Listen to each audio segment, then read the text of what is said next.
Hello friends, welcome to Rohit electrical classes. तो अपनी जो लास्ट एंड फाइनल बहुत समय पहले जो अपनी वीडियो अपलोड हुई थी वो हुई थी अल्टरनेटर की। तो अल्टरनेटर की भी वीडियो अपनी अपलोड होती रहेगी। तो आज जो अपना टॉपिक शुरू करने जा रहे हैं वो है ट्रांसफॉर्मर। तो इससे पहले आपको एक बात बता दूं, ट्वीट तो सबने देख ही लिया होगा।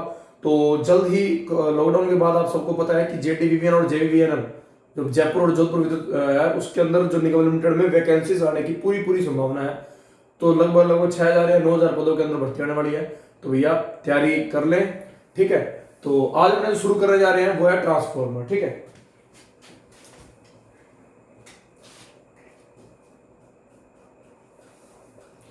अपने जो ट्रांसफॉर्मर की बात करने जा रहे हैं, आप सभी इसके बारे में लगभग लगभग बेसिक तो जानते ही होंगे। यानी कि ये अपनी एसी जो मशीन है उसके अंदर आता है। तो ये एक ऐसी मशीन है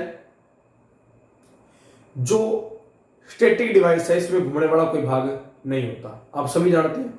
यानी कि ये एक ऐसी मशीन है जिसके अंदर घूमने वाला कोई भाग नहीं है और स्थिर रह के अपने को क्या प्रोवाइड करवाती है, ईएमएफ जनरेट करती है, ठीक है। आप इस बात को समझ गए होंगे कि जब ट्रांसफॉर्मर नाम आ गया तो उसको हिंदी में क्या प्रेरणा मित्र के नाम से भी जाना जाता है। तो इस बात को अपने दिमाग में रखना, आगे चलेंगे कि जब अल्टरनेटर था वो भी एक ईएमएफ जनरेट कर रहा था और ट्रांसफॉर्मर भी ईएमएफ जनरेट कर रहा है। तो कहने का भाग ये है कि उसके अंदर घूमने वाला भाग था, यानी कि रोटेशनल लॉस थे और घूमने वाला भाग था। एफिशिएंसी इसके मुकाबले उसकी क्या थी, कम थी। अगर अपने इसकी बात करें तो इसके अंदर घूमने वाला कोई भाग नहीं है, रोटेशनल लॉस कम है। तो भैया क्लियरली ये बात बता दूं, एसी मशीन एकमात्र एक ऐसी ये मशीन है ट्रांसफॉर्मर जिसकी दक्षता क्या होती है, मैक्सिमम होती है, ठीक है। लगभग 92 से 97% आप सभी इसको जानते होंगे, ठीक है। और दिमाग में एक बात और याद रखना, ट्रांसफॉर्मर के नाम अगर साधारण ट्रांसफॉर्मर आपसे पूछा जाता है तो आप लगभग 92 से 97% करके आते हो। पर याद रखना, हो सकता है डिस्ट्रीब्यूशन ट्रांसफॉर्मर दे दे या बाकी अपने बातें जरूर करेंगे। तो हर ट्रांसफॉर्मर का थोड़ा अलग सिस्टम है। तो अपने जो जिस ट्रांसफॉर्मर देखो, आज ट्रांसफॉर्मर की वर्किंग और उसके पार्ट्स के बारे में समझेंगे। एक बात दिमाग में रखना ना कि जो पार्ट्स में बताऊंगा वो जरूरी नहीं है कि डिस्ट्रीब्यूशन ट्रांसफॉर्मर हो। तो कई बार क्या होता है, बच्चा कंफ्यूज हो जाता है, आज मैं ऑयल पढ़ा दूंगा, बकोज रिले पढ़ा दूंगा, हो सकता है वो डिस्ट्रीब्यूशन ट्रांसफॉर्मर में जाके ढूंढे या 100-200 केवीए के ट्रांसफॉर्मर में जाके वो सब भाग ढूंढे। तो ऐसा संभव नहीं है। तो ऐसा ट्रांसफॉर्मर बना के आपके सामने पेश किया जाता है जिसके अंदर वो सभी भाग इंक्लूड हो जाते हैं कि जो किसी ना किसी ट्रांसफॉर्मर में आपको देखने को मिलते हैं। तो चलिए शुरू करते हैं ट्रांसफॉर्मर।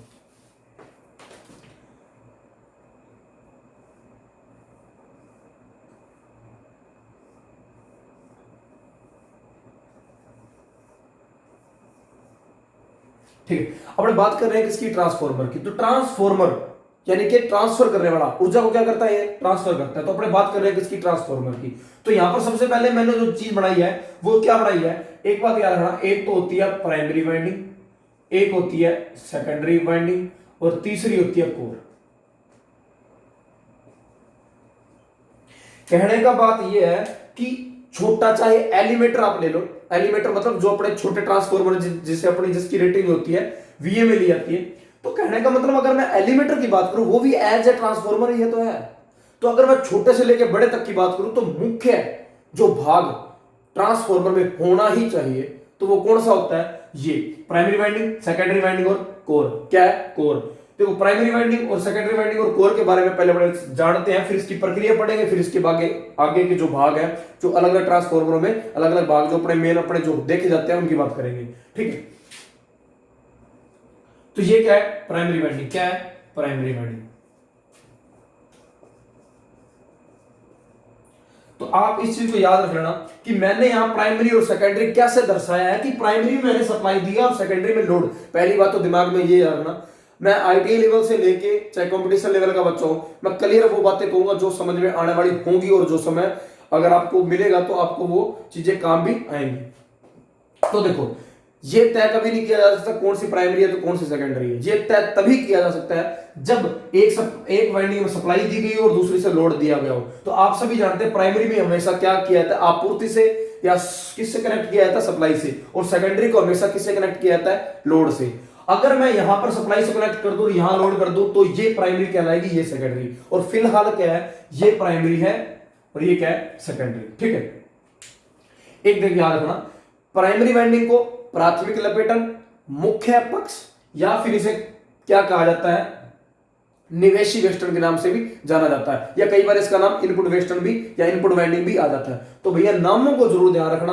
हो सकता है अपने को सब कुछ आता होता है, पर नाम कभी ऐसा घुमा के दिया जाता है कि बंदा वहां कंफ्यूज हो जाता है। तो भैया प्राइमरी वाइंडिंग कह लो, प्राथमिक लपेटन वेस्टर्न इनेटर चोक वाइंडिंग, कुछ भी नाम आ सकता है। प्राइमरी कह लो, प्राथमिक कह लो, इनपुट कह लो, या मुख्य पक्ष कह लो, या फिर इसके अंदर अपने क्या कह सकते हैं, निवेशी लपेटन। और इसकी अगर बात करें तो अगर ये निवेशी है तो ये क्या होगी, निर्गत वेस्टर्न होगी। अगर ये प्राइमरी है तो ये क्या होगी, सेकेंडरी। अगर ये प्राथमिक है तो ये क्या होगी, द्वितीयक। अगर ये मुख्य पक्ष है तो ये क्या होगा, द्वितीयक पक्ष। तो आपको इस चीज को समझना, इनके नामों की बात कर रहे हैं, ठीक है। तो यहां तक आपको समझ आ गया होगा। अगर मैंने चलते चलते नाम ले लिया प्राइमरी का, प्राइमरी वाइंडिंग, तो प्राइमरी से ये समझना मुख्य पक्ष जहां सप्लाई संयोजित की जाती है। अगर आगे मैंने बात कर दी किसकी, वाइंडिंग की, तो अपनी दुनिया में अचानक से क्या आ गई, वाइंडिंग। तो भैया बात इतनी आपको याद रखनी है कि प्राइमरी तो वो होगी जिसके अंदर क्या जोड़ोगे, सप्लाई जोड़ोगे। और वाइंडिंग, अरे वाइंडिंग क्या, कॉपर की तार ही होती है, किसकी बनी होती है, एसईसी वायर। तो भैया इस चीज को याद रखना, वाइंडिंग जो ट्रांसफार्मर की जाती है, चाहे वो ट्रांसफार्मर है, चाहे वो मोटर है, चाहे अल्टरनेटर, चाहे ट्रांसफार्मर की वाइंडिंग है, चाहे किसी भी प्रकार की अगर वाइंडिंग है, तो वाइंडिंग जो होती है एसईसी वायर, इसे बोलते हैं सुपर अनेमल कॉपर। क्या बोलते हैं, सुपर अनेमल कॉपर, या ऐसे अत आवरणित तांबा भी कहा जाता है। यानी कहने का मतलब तांबे की तार के ऊपर क्या जड़ा होता है, इंसुलेशन। क्या जड़ा होता है, इंसुलेशन।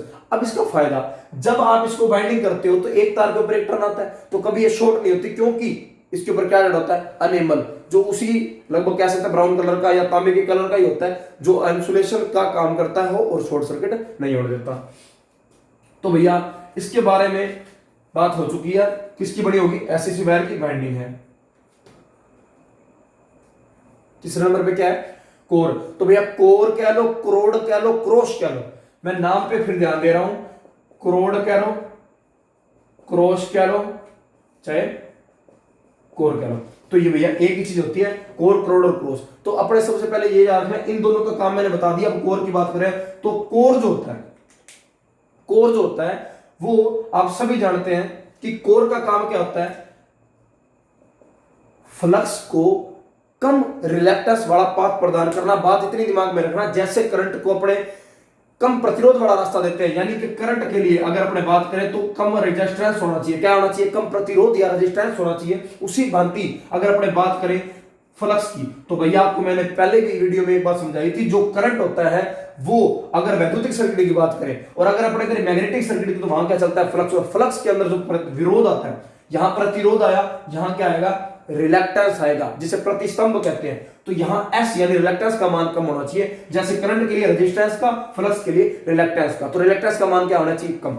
तो भैया यहां से स्पष्ट चीज होगी कि यहां पर ऐसा पदार्थ यूज होना चाहिए जिसका रिलैक्टेंस क्या हो, कम। रिलैक्टेंस का मतलब विरोध, और यहां पर अगर इसका अपोजिट बात करें तो वो अपनी क्या होती है, permeability, pass to the flux. Flux को पास करने की जो एक क्या होती है, क्वालिटी होती है या गुण होता है, उसे कहते हैं परमेबिलिटी। तो परमेबिलिटी क्या होनी चाहिए, उच्च। तो ये एस होना चाहिए कम, और परमेबिलिटी क्या होना चाहिए, उच्च। यहां से आपको दो चीजें पता लगी। तो अगर इसका विस्तार अपने जरूर पढ़ेंगे तो आपको ये याद रखना है, प्राइमरी वाइंडिंग और सेकेंडरी वाइंडिंग का विस्तार तो इतना ही था। कोर पे अपने और बात करेंगे, बाकी भागों पे और बात करेंगे। तो देखो, जब यहां पर सप्लाई दी जाती है तो ये क्या होता है, I1। क्या होता है, I1। ये इसके अंदर जब I1 चलेगा, समझना बात को, जब इसके अंदर I1 चलेगा तो यहां पर देखो करंट चला, करंट का मतलब एम्पियर इनटू टर्नों की संख्या है। तो टर्नों को मैं यहां क्या लिख सकता हूं, अगर मैं टी लिखता हूं, अगर वैसे तो क्या आता है, करंट को I से और टर्नों को N1, क्योंकि प्राइमरी वाइंडिंग है तो प्राइमरी के लिए N1 आता है। तो जब ये दोनों का इंटू होता है A इंटू टी, कहीं ना कहीं आप ये समझ चुके होंगे, एम्पियर टर्न बराबर 80। तो 80 किसका मात्रा होता है, MMF। तो MMF के कारण इसके अंदर क्या चलेगा, फ्लक्स। तो जब इसके अंदर फ्लक्स चलेगा, फ्लक्स के कारण क्या जनरेट होगी, E1। तो भैया यहां याद रखना कि अपना जो यहां पर दिया है फ्लक्स, पहली बात तो ये याद रखना, फ्लक्स आपका क्या होना चाहिए, प्रत्यावर्ती स्वभाव का। अगर आपसे पूछा जाए फ्लक्स कौन सा होना चाहिए, प्रत्यावर्ती स्वभाव का होना चाहिए। अगर आपसे ये पूछा जाए ये डिवाइस कौन सी है, तो स्टैटिक डिवाइस है। तीसरी बात, उत्पन्न जो विद्युत है, यहां पर जो विद्युत उत्पन्न होगी वो किस तरीके से होती है, दो तरीकों से होती है। देखो, जनरेटर अल्टरनेटर की बात करूं तो डायनेमेट्रिकली, डायनेमेट्रिक का मतलब ये हो गया गतिज प्रेरित ईएमएफ। अगर यहां बात करूं स्थितिज प्रेरित ईएमएफ, यानी कि यहां पर घूमने वाला कोई भाग नहीं है, स्थितिज रहेगा, स्थितिज प्रेरित ईएमएफ। तो जब स्थितिज प्रेरित ईएमएफ यहां उत्पन्न हो रही है तो प्रत्यावर्ती यहां पर क्या होगा, फ्लक्स। तो प्रत्यावर्ती जब फ्लक्स होगा तो ये प्रत्यावर्ती फ्लक्स इसके अंदर क्या होगा, सेल्फ इंडक्शन के कारण। देखो जब पूरा ट्रांसफार्मर के अंदर यहाँ लोड चलने लग जाएगा ना, अपने घर का कूलर पंखा चलने लग जाएगा, तब सेकेंडरी का पाथ जब पूरा होगा, पूरा क्लियर जब वर्किंग होगी, तब यहाँ पर जो रूल लागू होगा वो तो होगा फैराडे का म्यूचुअल इंडक्शन। एक्चुअल में इंडक्शन ही है, म्यूचुअल क्यों नाम दिया ये भी बताऊंगा। तो यहाँ पर जब आपने I1 दिया, करंट दिया यानी एम्पियर, टर्न इसके अंदर से 80 मतलब एमएफ मैग्नेटोमोटिव फोर्स, चुंबकीय भाग बल बना जिसके कारण फ्लक्स चला। फ्लक्स जो चला इसके अंदर अगर मैं बात करूं तो इसके अंदर जो फ्लक्स जनरेट हुआ है वो फ्लक्स के कारण सेल्फ इंडक्शन, और सेल्फ इंडक्शन के कारण E1 यानी कि इसके अंदर जो ईएमएफ जनरेट होगी, ठीक है। तो जब ये ईएमएफ जनरेट इसके अंदर भी होगी तो यहां से जब इसके अंदर फ्लक्स पैदा हुआ है तो ये फ्लक्स किसके साथ लिंक करेगा, इसके साथ। तो जब फ्लक्स जा रहा है ना तो फ्लक्स को कम रिलेक्टेंस वाला पाथ चाहिए, या फिर अपने सीधी भाषा में यूं कहें कि अपने को जो उसके रास्ते में बाधा, विरोध या रुकावट है उसका मान क्या चाहिए, कम चाहिए। तो कोर का काम क्या होता है, देखो क्वेश्चन आपसे ये भी पूछा जा सकता है कोर का काम क्या है, ना तो ये फ्लक्स काटता है ना ही ये कोई वाइंडिंग को सहारा देता है। अपने सीधी सी ये बात कहेंगे, इस फ्रेम को अपने एक्चुअल में जो नाम दिया जाता है वो लिंब दिया जाता है, लिंब पर वाइंडिंग की जाती है, अपने ये बात मानते हैं, क्या कहेंगे, लिंब। पर कोर का काम क्या होता है, कम रिलेक्टेंस वाला रास्ता देना। जब फ्लक्स इसके अंदर यहां जाएगा तो इसके अंदर क्या होगा, लिंक होगा। तो देखो फैराडे नामक वैज्ञानिक को आप अच्छे से जानते हैं, अपनी जिंदगी में उसका बहुत बड़ा रोल है। तो फैराडे नामक वैज्ञानिक ने यह बात समझाई थी कि या तो आपका फ्लक्स प्रत्यावर्ती होना चाहिए या आपका चालक घूमने वाला होना चाहिए, ठीक है। अगर अपने बात करें जहां पर फील्ड से कोई एक्साइट नहीं किया, इसके अंदर कोई डीसी की बात नहीं हो रही, एसी दिया, प्रत्यावर्ती फ्लक्स था, घूमने वाला कोई चालक नहीं था, तो प्रत्यावर्ती फ्लक्स है अपने पास। तो जब प्रत्यावर्ती ये फ्लक्स है, ये फ्लक्स है, तो इसके अंदर जो फ्लक्स जाएगा वो इसके अंदर इसकी चालकों द्वारा क्या होगा, कटा जाएगा।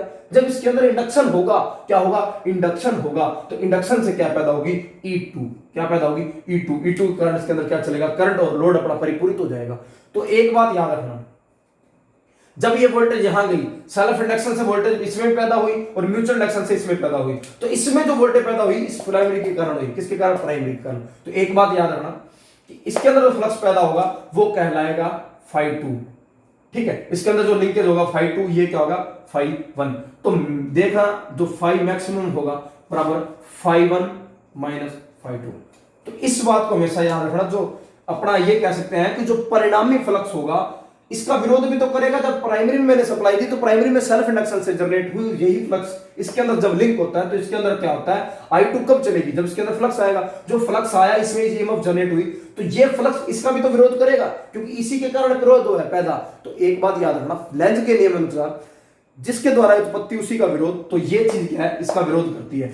तो ये जो करंट लेती है वो कौन सा लेती है, प्लस प्रकार, एडिटिव प्रकार, यानी कि I1 प्लस I2। तो यहां पर अगर करंट का प्रभाव पड़ेगा तो यहां पर भी करंट का क्या पड़ेगा, प्रभाव पड़ेगा। तो इस बात को थोड़ा ध्यान रखना। ये तो थी सिंपल वर्किंग। तो अपने स्पष्ट भाषा में ये कह सकते हैं, स्टैटिक डिवाइस है, घूमने वाला भाग नहीं है, घर्षण लोच है नहीं, अत्यधिक इसकी क्या है, एफिशिएंसी है।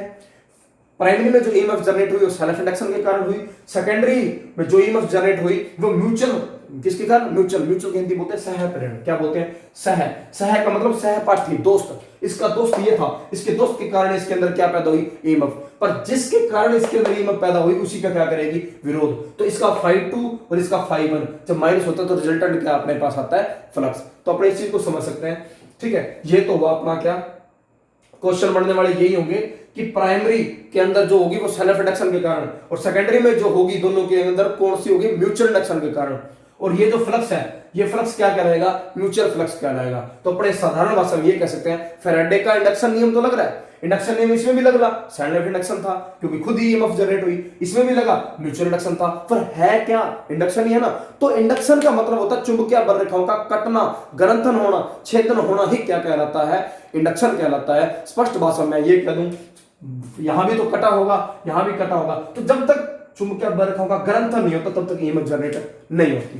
तो यहां पर सेल्फ के कारण या म्यूचुअल के कारण विरोध जो हुआ वो लेंज के नियम के कारण। तो यहां तक आपको समझ आ गई होगी। तो ये तो ही साधारण वर्किंग, बाकी आप समझदार हो, आपको इतना तो पता होगा, ठीक है। अब देखो प्राइमरी और सेकेंडरी वाइंडिंग के अंदर कुछ नहीं रह गया, वो तो आपको इस चीज समझ क्लियर आ गई होगी।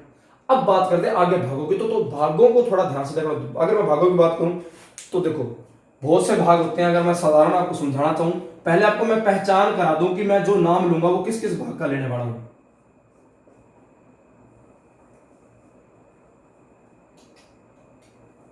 ठीक है, तो आप इस चीज को समझना कि जो भाग मैं बता रहा हूं लगभग लगभग आप समझदार ही हो। ठीक है, ठीक है।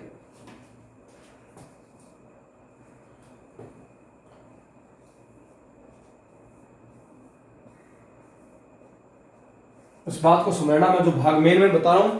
देखो ये अपने क्या है, व्हील्स, क्या है व्हील्स, यानी कि टायर, इसको एक स्थान से दूसरे स्थान के ले जाने का काम करते हैं। इसके अंदर क्या होती है, वाइंडिंग, क्या होती है, वाइंडिंग, जो किस पे की जाती है, कोर पे। कोर वाइंडिंग आपको बता दी, ये आपका क्या है, गेज है, टेम्परेचर गेज है, ऑयल गेज है, और इसका नाम अपने क्या कहते हैं, इसको एक्सप्रेशन वेंट बोलते हैं, जिसे विस्फोट मुंह से नाम से जाना जाता है। अगर मैं इसकी बात करूं तो इसको क्या कहा जाता है, ब्रीदर। ब्रीदर का मतलब श्वसक होता है। और ये आपका कंजर्वेटर टैंक होगा, ये मेन टैंक होगा, और कंजर्वेटर और मेन टैंक के बीच में क्या होगी, बकोल्ज रिले। तो ये कुछ मुख्य भाग है, यहाँ पर बुशिंग भी होगी।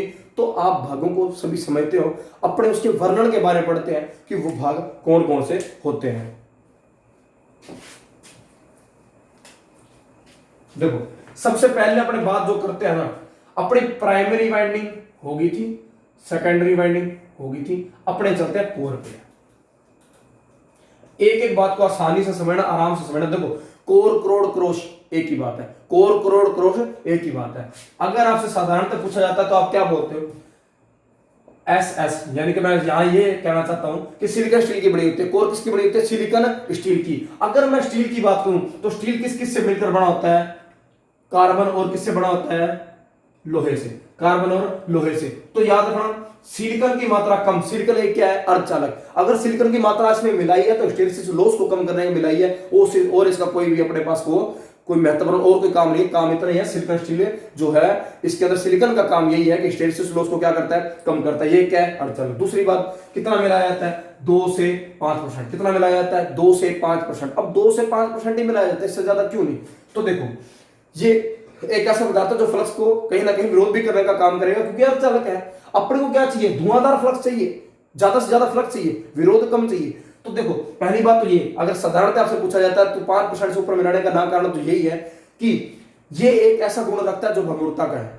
क्या है, भंगुरता का है। आपको मैं डायोड को तोड़ के देखना तो आपको पता लग जाएगा। तो भंगुरता का गुण ज्यादा होने के कारण इसके अंदर 5% से ऊपर नहीं मिलाया जाता, पहली बात। दूसरी अगर बात करें स्टील, स्टील किस किस से मिला होता है, कार्बन और लोहे से। अगर मैं कार्बन की बात करूं तो भैया आप सभी जानते हैं कार्बन क्या है, एक प्राकृतिक, अगर अपने इसको कह सकते हैं। तो जो कार्बन है उसकी मात्रा भी क्या रखी जाती है, कम। तो सिलिकॉन की भी कम और किसकी, कार्बन की भी कम। अगर अपने बात करें तो यहां पर जो मात्रा ज्यादा आती है वो किसकी आती है, आयरन की। और आयरन भी कौन सा होना चाहिए, सॉफ्ट आयरन। कौन सा, सॉफ्ट आयरन। ठीक है, तो अपना जो कार्बन है इसके लिए मैं आपको एक चीज, छोटी चीज बता दूं। बालाघाट जिला है अपना, कहां, उत्तर प्रदेश के अंदर, उसके अंदर जो है ये कार्बन ज्यादा पाया जाता है। ठीक है, अब देखो सिलिकॉन की मात्रा 2 से 5% ज्यादा क्यों नहीं मिलाई जाती, क्योंकि इसके अंदर जो गुण है वो किसका ज्यादा है, भंगुरता का। अगर स्टील की बात करें तो स्टील भी 2 प्रकार से मिला, 2 पदार्थों से मिलकर बना होता है, किस किस का, कार्बन और आयरन। अगर कार्बन की बात करें तो मात्रा कम होनी चाहिए, आयरन की बात करें तो ज्यादा होनी चाहिए। आयरन भी कौन सा होना चाहिए, सॉफ्ट आयरन। तो देखो ये कौन सा है, लोहे चुंबकीय पदार्थ है। तो लोहा इसके अंदर जब अपने करंट देंगे, करंट देने के कारण इसके अंदर मैग्नेट तो धुआंधार बनेगा, मैग्नेट धुआंधार बनेगा, मैग्नेट मजेदार बनेगा, तो इसके अंदर फ्लक्स भी क्या होगा, उच्च होगा। तो यहां से ये चीज होनी चाहिए आपका, ऐसा क्या होगा इसके अंदर, कम, रुकावट या बाधा क्या होगी, कम। तो देखो आपसे पूछा जाए अगर सिलिकॉन स्टील है तो अच्छी बात है, सिलिकॉन स्टील की बनी होती है। सिलिकॉन स्टील अगर आपको सुनी है तो भैया सॉफ्ट आयरन आपको दे सकता है, सॉफ्ट आयरन की बनी होती है। इसके अलावा अगर मैं आपको बता दूं कि आपकी जो कोर होती है वो सिलिकॉन स्टील की अगर बनी है तो सिलिकॉन स्टील की किसकी बनी होती है, पत्तियों की। अब भैया पत्तियों की क्यों बनाई, पत्तियों की क्यों बनाई, जैसे किसी कॉपी के अंदर पन्ने होते हैं, वैसे कोर को तोड़ोगे तो उसके अंदर क्या निकलेगी, पत्तियां। और पत्तियों का साइज क्या आता है, 0.352.50 mm। तो आप ये तो साधारण रटने वाली बात है, आप समझ गए। अब समझना ये है कि टुकड़ों में क्यों बांटा। तो भैया टुकड़ों में बांटने का कारण क्या था, आपका एडी करंट लॉसेस। तो एडी करंट लॉसेस को कम करने के लिए आप क्या करते हो, उसको टुकड़ों में विभाजित करते हो। टुकड़ों का साइज कितना रखते हो, 0.35 to 50 mm। अब बात करते हैं इनको लैमिनेटेड। तो पत्ती को, हर एक पत्ती को लैमिनेटेड किया जाता है। क्यों लैमिनेटेड, कारण यही होता है कि उसके अंदर जो एडी करंट है वो लॉस क्या होना चाहिए, कम। भैया जब एडी करंट लॉसेस ज्यादा होंगे तो आउटपुट में भी अपने को फर्क पड़ेगा। तो इस बात को याद रखना, पत्तियों में क्यों विभक्त किया जाता है या उसके अंदर लैमिनेशन क्यों जोड़ाई जाती है, तो आप इसको समझ चुके होंगे।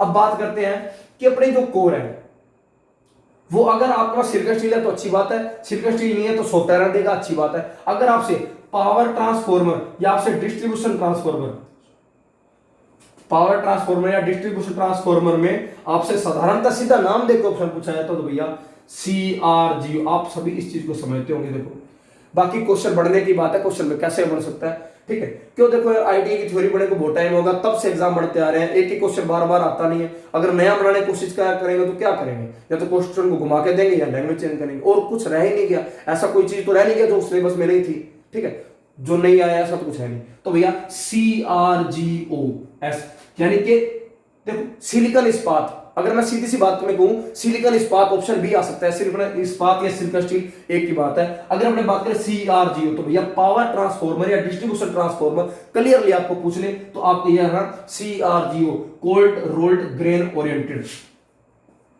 कोल्ड रोल्ड ग्रेन ओरिएंटेड यानी कि cold rolled grain oriented steel. ये आपकी क्या होती है, कोर को बनाने की प्रोसेस, या एक कोर जो होती है इस मेथड से बन जाती है। इस मेथड का या इस कोर का उपयोग, जो ये कोर है इसका उपयोग कहां करेंगे, अपने डिस्ट्रीब्यूशन पावर स्पष्ट दिया जा सकता है, ठीक है। अगर आपको यहां पर सीधा सिलिकॉन स्टील, उसके बाद आया सॉफ्ट आयरन, उसके बाद आया CRGO, अगर मान लो ये सारे ऑप्शन ये क्वेश्चन में पूछ रहे high frequency core, high frequency transformer में कोर किसकी बनी है, तो आप सभी जानते हो रटा होगा फेराइड कोर। क्या रटा होगा, फेराइड कोर। तो भैया फेराइड कोर अगर आपके ऑप्शन में ना हो, फेराइड कोर अगर आपके ऑप्शन में ना हो, तो पहली बात तो आपको प्रायोरिटी देनी है एयर कोर में। किसको प्रायोरिटी देनी है, एयर कोर को। क्यों, क्योंकि एयर कोर और फेराइड कोर का उपयोग क्यों कर रहे हैं, क्योंकि रेजिस्टेंस ज्यादा होता है, रेजिस्टेंस जब ज्यादा होगा रिकरेंट लॉसेस क्या होंगे, कम। तो इस बात को समझो, कारण पर जाओ, रटने के लिए तो बहुत कुछ पड़ा है। तो फेराइड कोर या एयर कोर, तो एयर कोर को पहली महत्वता देनी है आपने, फिर फेराइड कोर को। और हाई फ्रिक्वेंसी के लिए इनका उपयोग क्यों किया था, रेजिस्टेंस ज्यादा होता है। तो चले थे अपने कोर के लिए, तो कोर में अपने चले थे किसके अंदर, कोर की जो बड़ी किसकी होती है, आपने बोला सिलिकॉन स्टील। और सिलिकॉन स्टील में स्टील किसका बना है, कार्बन और लोहे का। कार्बन और लोहे में किसकी मात्रा कम होती है, आपकी कार्बन की कम होती है, लोहे की ज्यादा होती है। और सिलिकॉन की वैसे कम होती है, 2 से 5%। ज्यादा क्यों नहीं मिलाते, भंगुर का गुण। अगर अपने बात करें आयरन, आयरन तो कौन सा होना चाहिए, सॉफ्ट आयरन। तो ऑप्शन में अगर ये ना तो सॉफ्ट आयरन होगा, ये ना है। अगर आपको पावर या डिस्ट्रीब्यूशन क्लियरली पूछ लिया चुका है तो आप CRGO करोगे। अगर आपसे उच्च फ्रिक्वेंसी के लिए पूछ लिया तो आप फेराइड कोर या एयर कोर करोगे। तो पहला ऑप्शन आपको एयर कोर चुनना है, फिर आपको क्या चुनना है, फेराइड कोर। साइज आपने देख ही लिया होगा, लेमिनेशन क्यों करते हैं और सिलिकॉन क्यों मिलाते हैं ये आप भली भांति जानते होगे, टुकड़ों में क्यों बनाई जाती है ये भी आप समझते हो। ये तो ही कोर की बात, साधारण सिंपल सी बात है। क्वेश्चन कैसा ही बन सकता है, बात को समझना बस। छोटे छोटे 2 टुकड़ों में अपने एक बात कर ले यहां पे, तो उस बात को समझना। देखो ये होता है मेन टैंक, क्या होता है मेन टैंक, से स्टील टैंक बोलते हैं, ठीक है। मेन टैंक या स्टील टैंक का नाम भी दिया जा सकता है। देखो या इसे अपने कह सकते हैं सक्शन टैंक। तो सक्शन टैंक का मतलब इसके अंदर ही तेल, इसके अंदर ही वाइंडिंग, यानी कि मुख्य यही हो गया, इसके अंदर सारा सिस्टम होगा, पहली बात। अब इसके अंदर ये बात याद रख लें कि जो टैंक है ये सबसे बड़ा भाग होता है ट्रांसफार्मर का। पहली बात, ये जो आपको दिख रहा है ये आपका कंजर्वेटर टैंक, क्या है कंजर्वेटर टैंक, या मिनी टैंक के नाम से भी जाना जाता है। देखो कंजर्वेटर टैंक आ जाए या मिनी टैंक आ जाए, तो ये देखो मेन टैंक ये है, मिनी टैंक ये है, ठीक है। ये ऐसे सहायक टैंक से भी जाना जाता है। देखो इसके अंदर तो आपको समझ आ गया होगा कि सब सिस्टम जो है प्रोवाइडिंग तेल और जो भी है इसके अंदर डाला जाता है। ये क्यों उपयोग किया, तो भैया सबसे पहले ये रहा तेल इसमें है तो तेल इसमें भी होगा, तेल इसमें भी होगा। तो 1/3 भाग तो ये रखा था खाली, या आपने ये डॉट खाली, और 2/3 भाग ये रखा था भरा हुआ। 2/3 ये भरा हुआ, यानी कि 1/3 खाली रखेंगे, 2/3 भरा रखेंगे। इसका कारण, तो कारण ये है कि अपना जो ये टैंक है ये 2 काम करता है। देखो जब ट्रांसफॉर्मर में करंट बढ़ता है तो मैक्सिमम मान पे जब आएगा तो I2RT, तो हीट का मान क्या होता है ज्यादा। जब हीट का मान ज्यादा होता है तो तेल गर्म होगा। आपकी जो वाइंडिंग है वो संकुचित तो प्रसारित होती है, तो अपने इसके अंदर क्या होगा, तेल गर्म होगा तो ऊपर की ओर जाएगा। तो जब ऊपर की ओर जाएगा, अगर ये यहां से बंद होता ऊपर कहां जाता। अब चाय वगैरह बनाते हो कि पानी को उबाल के देखना ना, तो ऊपर की ओर आएगा। जब भैया ऊपर की ओर आएगा, या अपने ये कह सकते हैं दूसरी भाषा में, पहला क्वेश्चन तो ये प्रसारित संकुचित, जब हीट बढ़ेगी तो ऊपर की ओर जाएगा, पहला। दूसरा क्वेश्चन यहां पर आपका क्या लगा होता है, एक्सप्लोजन वेंट लगा होता है, जहां से क्या गैस से सारी बाहर निकलती है, ठीक है। अब बात करते हैं इसके अंदर जो गैसें एसिटिलीन वगैरह बढ़ती हैं, तो वो जब भाप बढ़ती है तो ऊपर जाता है और यहां से गैसें बाहर निकलती है। जब नीचे आता है तो कई बार क्या होता है, जब हीट बढ़ती है तो तेल सूखता है, अपने कह सकते हैं, या कह सकते हैं तेल की मात्रा में क्या आती है, कमी। तो भैया यहां पर जो वाइंडिंग है ना, अगर वो इतनी सी भी बाहर तेल के आगे, उसका इंसुलेशन हीट के कारण उतर जाएगा। तो याद रखना, ट्रांसफॉर्मर 500 kVA से ऊपर जो होता है उनमें तेल भरा जाता है। साधारण ट्रांसफॉर्मर की बात नहीं कर रहा मैं, तो मैं आपको ये बात पहले बता दूंगा, उसी चीज की बात करूंगा जो करने वाली है, ठीक है। तो भैया इसके अंदर जब तेल ऊपर जाएगा तो इसके अंदर जगह देगा, जब नीचे आ जाएगा या कमी होगी तो इसको क्या करेगा, देगा, वापस तेल की पूर्ति करेगा। तो अपने ये कह सकते हैं कि या तो अपने कह सकते हैं पूर्ति करता है ऑयल की, पहली बात, या कह सकते हैं प्रसार, प्रसार हुआ तो ऊपर गया, संकुंचन हुआ तो नीचे आया। तो भैया प्रसार और संकुंचन, और या अपने कह सकते हैं कि पूर्ति करता है किसकी, तेल की। 1/3 क्या होता है, खाली रहता है, और 2/3 भरा रहता है। 1/3 खाली क्यों है, ताकि प्रसारित तो ऊपर आएगा। 2/3 क्यों भरा रहता है, भरा रहने का इसका कारण ये है, इसकी कमी को पूर्ण कौन करेगा, ये टैंक करेगा। क्लियर है। ऑयल गेज भी यही लगा होता है, यही क्लियर कर देता हूं। ऑयल गेज जो होता है वो क्या बताता है, ऑयल का लेवल बताता है। कई बार क्या होता है, अपने ऐसे ऊपर से तो जाके देखेंगे नहीं, ठीक है। तो क्या होता है, ऑयल गेज जो होता है उसके अंदर वो इतना ही बताता है कि तेल जो है उसका स्तर क्या है। अगर कम हो जाएगा तो वो उसको पूर्ण करने के लिए अपने क्या करेंगे, इनलेट, ऑयल इनलेट का काम करेंगे। ऑयल इनलेट का मतलब होता है जहां से तेल को क्या किया जाता है, डाला जाता है। ऑयल आउटलेट का मतलब जहां से तेल को निकाला जाता है, ठीक है। अब अचानक से अपनी जिंदगी में क्या आ गई, तेल आ गया। क्या आ गया, तेल आ गया। तो प्राइमरी वाइंडिंग क्लियर होगी, सेकेंडरी वाइंडिंग क्लियर होगी, कंजर्वेटर टैंक क्लियर हो गया, मेन टैंक क्लियर हो गया। अब मोस्ट इंपोर्टेंट बात कर लेते हैं भैया अपने, किसकी किसकी, कोर की बात होगी, वाइंडिंग की बात होगी, मेन टैंक की बात होगी, कंजर्वेटर की बात होगी। बात कर रहे हैं किसकी, अपने सर्वप्रथम जो अपने बात करेंगे वो करेंगे ऑयल की। ऑयल का टॉपिक यहीं खत्म कर दें। तो भैया ऑयल नाम से पता लग रहा है तेल, तरल पदार्थ। तो जो आपका ऑयल होता है वो 3 प्रकार से अपने को ऑप्शन दे सकता है। सिंथेटिक तेल भी होता है, सिंथेटिक तेल, इसके अलावा खनिज तेल भी दे सकता है, या हाइड्रोकार्बन, हाइड्रोकार्बन भी दे सकता है, ठीक है। तो खनिज तेल, सिंथेटिक तेल और हाइड्रोकार्बन, ऑप्शन में आपको चूकना नहीं है, उत्तर देना है, ठीक है। दूसरी बात अपने जो मेन पॉइंट इसके करेंगे वो ये करेंगे, तेल का काम क्या होता है, शीतलन और रोधन। अब यानी शीतलन और रोधन क्या होता है, तो भैया ये वाइंडिंग है, ये तेल में डूबी है, ठीक है। शीतल का मतलब ये होगा ये इसको ठंडा रखेगी, ठीक है।